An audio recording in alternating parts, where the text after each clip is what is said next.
13 popiet jūsų ekranuose aktualių laida Nauja diena. Ačiū, kad žiūrite. Šiandien prasidėjo Vilniaus knygų mugė, joje daugybė autorių ir kitų garbingų svečių.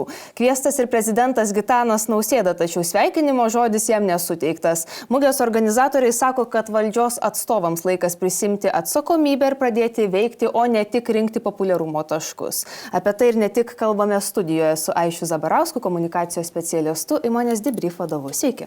Gerai. Taigi, ponė Zabarauskai, Vilniaus knygų mugė yra atsisakiusi prezidento globos, kai praeitais metais kultūros ministru buvo paskirtas aušriečių deleguotas Ignotas Adomavičius. Dabartinė kultūros ministrė sako, kad toks sprendimas nesuteikti žodžių yra skaldantis. Jums kaip atrodo? Skaldantis sprendimas buvo paskirti nekompetitingą žmogų kultūros ministru. Tai gal nuo to reikia pradėti, mes neturime painioti priežasties ir pasiekmės. Tai, ką daro knygų mugė, tai yra pasiekmė, ne priežastis. Tai gal čia reikėtų labai aiškiai uždėti akcentą. Mes taip pat matome, kad knygų mugės sprendimas Gitanui Nausėdai yra skaudus, jam yra rūgštu dėl to.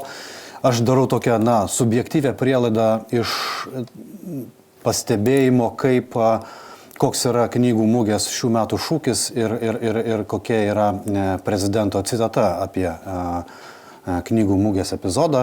Tai knygų mugė kviečia žmonės sakydami, kad žodis ieško žmogaus. O prisimenat, ką pasakė prezidentas, jis pasakė, kad man nereikia ieškoti knygų, knygos pas mane lenda per langus, kaminus ir panašiai. Čia ne tik citata, o interpretacija jos, bet mintis yra ta. Tai toks pasakymas, kad žodis ieško žmogaus, kad man čia to nereikia ir mane knygos pačios randa, man atrodo, kad tam nėra malonus epizodas, jo labiau, kad nekartą yra prezidentas deklaravęs ir savo palankumą kultūrai, bet tiesa verbalinį labiau reikalavęs kultūrinių elementų vizituose į užsienį. Tai rodo, kad šiaip kultūra yra svarbi, bet elgesys dėja su kultūra netitinka tos svarbos, kuri yra deklaruojama. Dar tęsiant apie elgesį, ne tik knygų mugė, tačiau ir daugiau kultūros organizacijų yra nutraukusios bendradarbiavimą su prezidentūra. Ar susitaikys Nausėda su to kultūros pasauliu? Ir jūs, kaip ir minėjot, man gal čia to net nelabai reikia ir taip ir liks taip užglaistyta savotiškai. Jeigu laikysena bus įžeidi, ir nereikia, tai susitaikymo nebus. Susitaikymas yra absoliučiai įmanomas ir netgi mes kaip visuomenė to laukiam, nes mes nenorime pyktis. Mums šiais laikais, visais laikais mums reikia būti labiau susitelkus negu suaižėjus. Tai mes norėtume susitaikymo, lygiai taip pat kaip ir kalbėjom apie susitaikymą, kad reikia susitaikyti ir su konservatorių partija, čia kaip buvo, tai didieji karai dėl ambasadorių skirimo ir panašiai.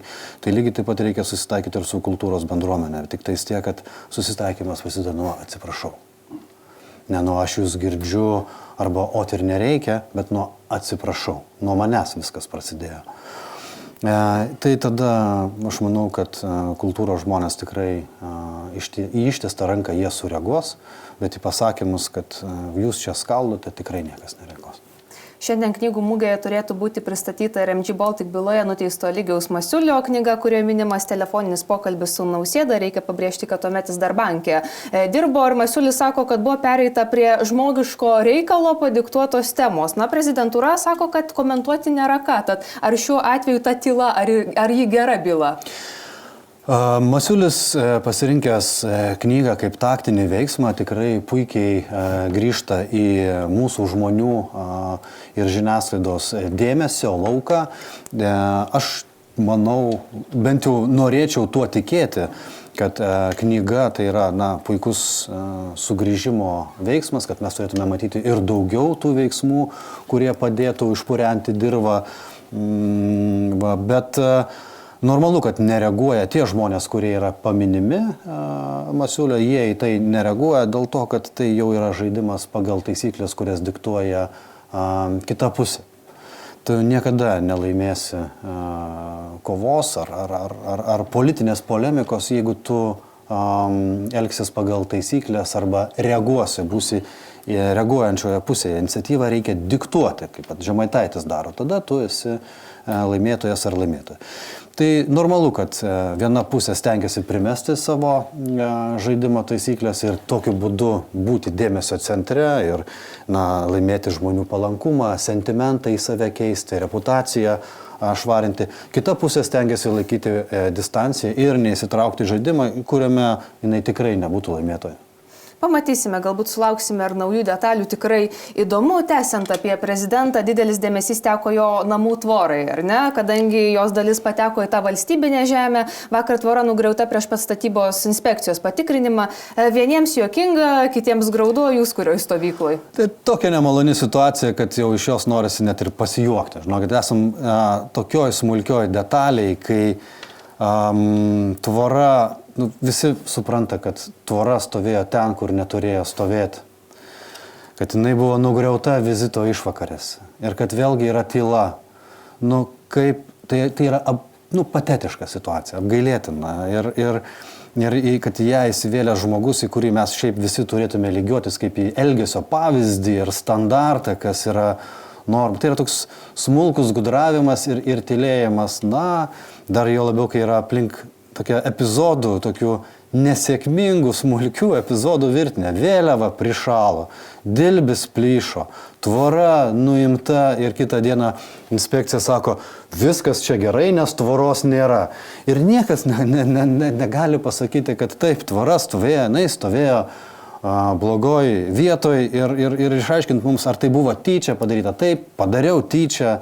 Ar netyčia, skaičiavimai tuo metu buvo netikslus, neįmanoma buvo tiksliai suskaičiuoti. Žaidžiam kažkokius patetiškus žaidimus aukščiausiame lygyje, tas pats žmogus, jau dabar visi matom, kaip vaizduotės akimi, kaip jis tą tvorą plėšia, kaip įsiplėšia ranką, gal net ne taip buvo, bet jau vaizduotė dirba savo darbą, o atsakymų mums niekas nepateikė.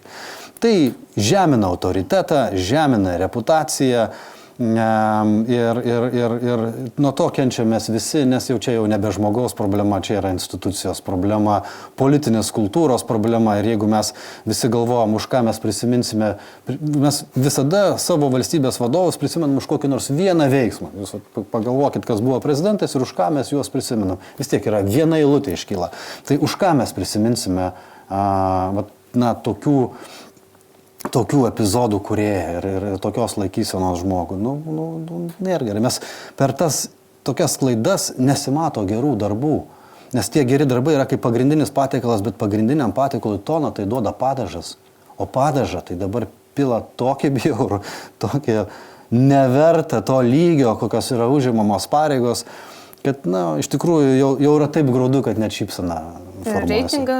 Ir reitingam atsiliepia taip, žiūrėkit, jau yra nebe numeris 1, kas visada buvo istorija, numeris 8, jau yra institucija kenčia, jau ir politikos mokslininkai sako, palaukit, jau yra problema, jau čia mes turime nustoti juoktis, mes jau turime susirūpinti, nes vyksta nebe asmeninės klaidos, vyksta institucijos autoriteto ardymas.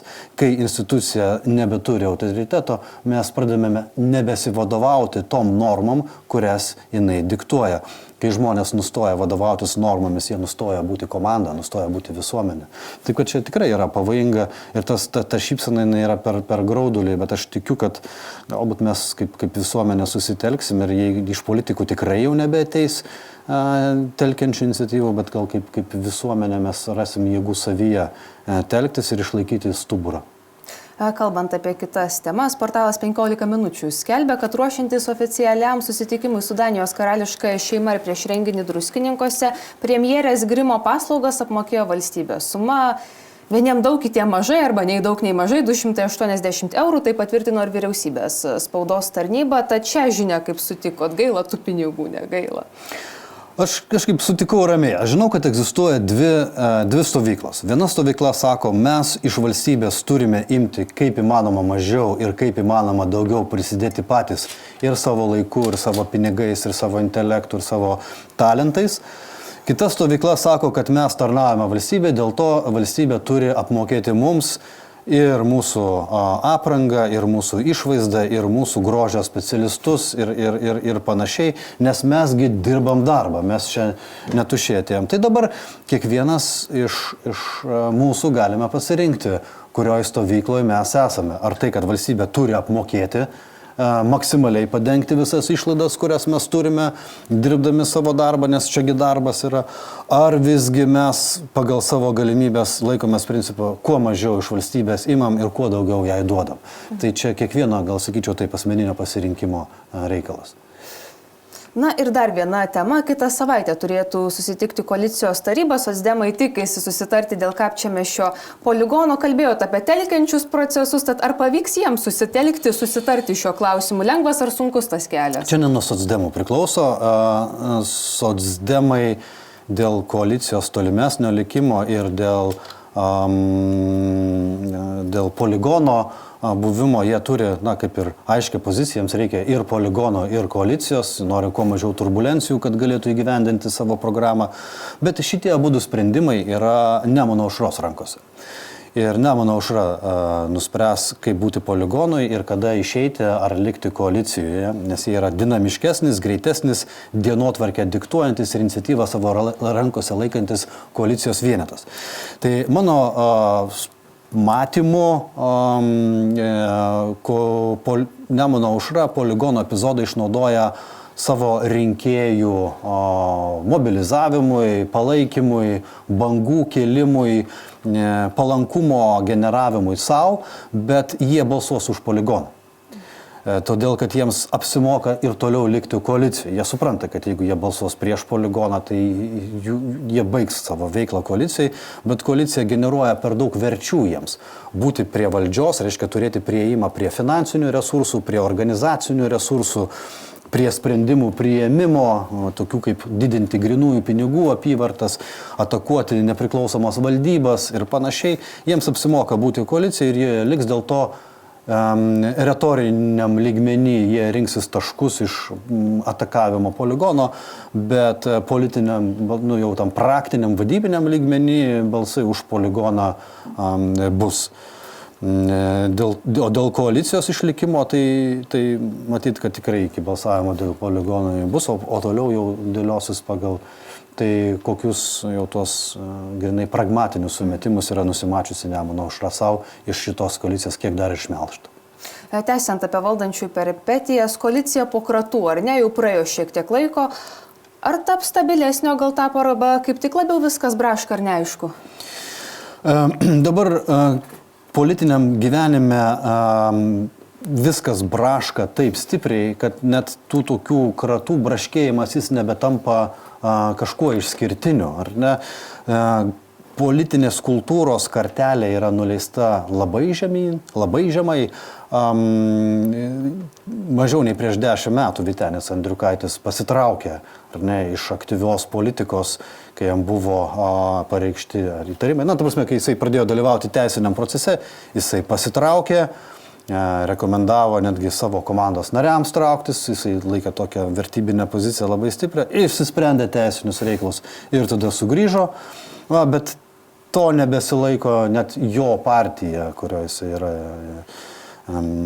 labai svarbus asmuo, jau standartai yra tokie, kad kol vyksta procesas, viskas gerai, togul žmonės čia būna. Tai šitas braškesys jau yra toksai garsus, kad visi kiti nebeatrodo problema. Tai mūsų kaip rinkėjų ir piliečių tas vertybinis guma, kada mums jinai jau tiek ištampyta, kad galima dar tempti ir jinai neplyš, mūsų kantrybė netrūks, nes mes jau tikrai esame išvarginti šito ir mes pradedame spjauti į dalykus, nusispjauname dalykus, į kuriuos anksčiau žiūrėdavom principingai, o tai yra blogai visiems, nes tai rodo valstybės eroziją.